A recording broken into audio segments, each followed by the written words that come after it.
Bonjour, aujourd'hui je vous parle de comment aider les enfants à gérer le tour de parole.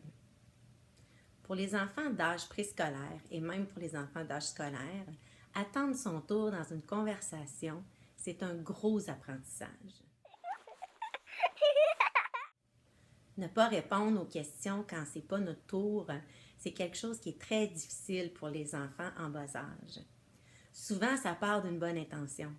Premièrement, parce que l'enfant souhaite démontrer qu'il connaît la réponse, qu'il est fier de savoir la bonne réponse, ou encore parce que l'enfant souhaite aider un autre enfant qui n'a peut-être pas la bonne réponse ou qui semble ne pas être capable de la trouver.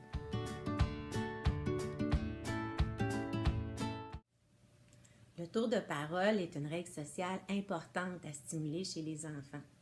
Encore plus si dans la famille ou dans le groupe, il y a un enfant qui présente une difficulté. Les enfants qui ont des difficultés ont souvent des délais de réponse.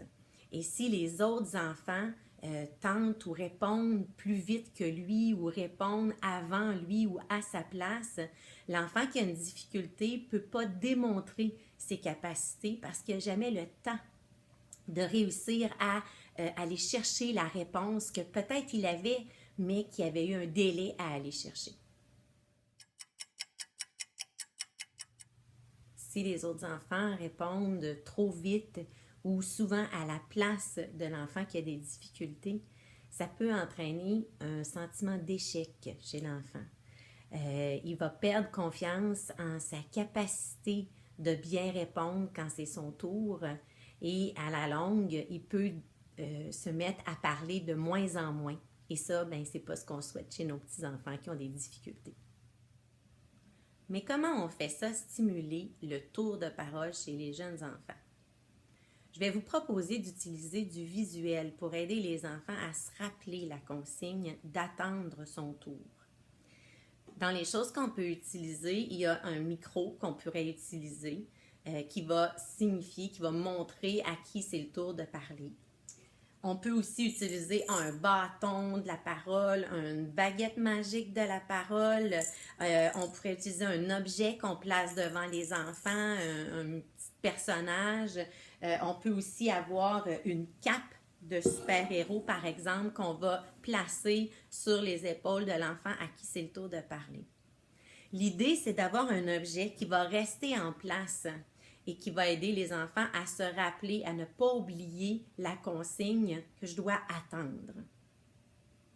Une autre chose que j'utilise quand moi je parle avec une autre personne et qu'un enfant, par exemple, souhaite venir me parler, je vais utiliser un geste comme ceci du « attends une minute ». Supposons que je suis en train de parler avec un autre enfant ou avec un autre adulte et que l'enfant vient me voir, je vais lui dire, attends une petite minute, je vais finir de parler avec Samuel, puis je vais te parler après.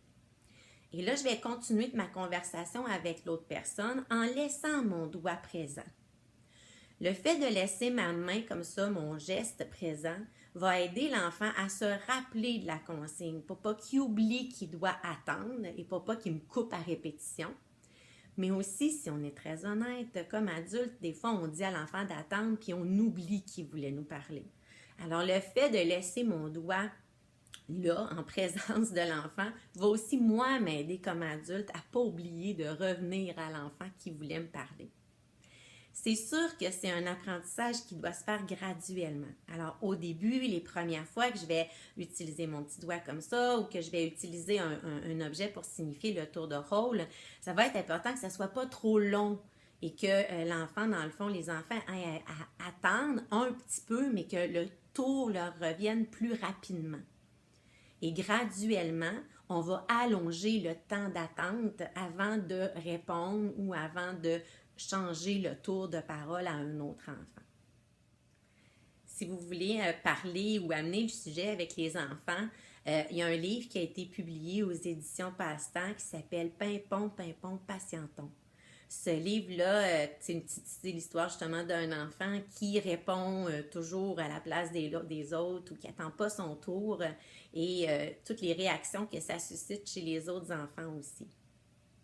Alors voilà, c'était mes petits trucs sur comment gérer le tour de parole ou comment aider les enfants à gérer le tour de parole.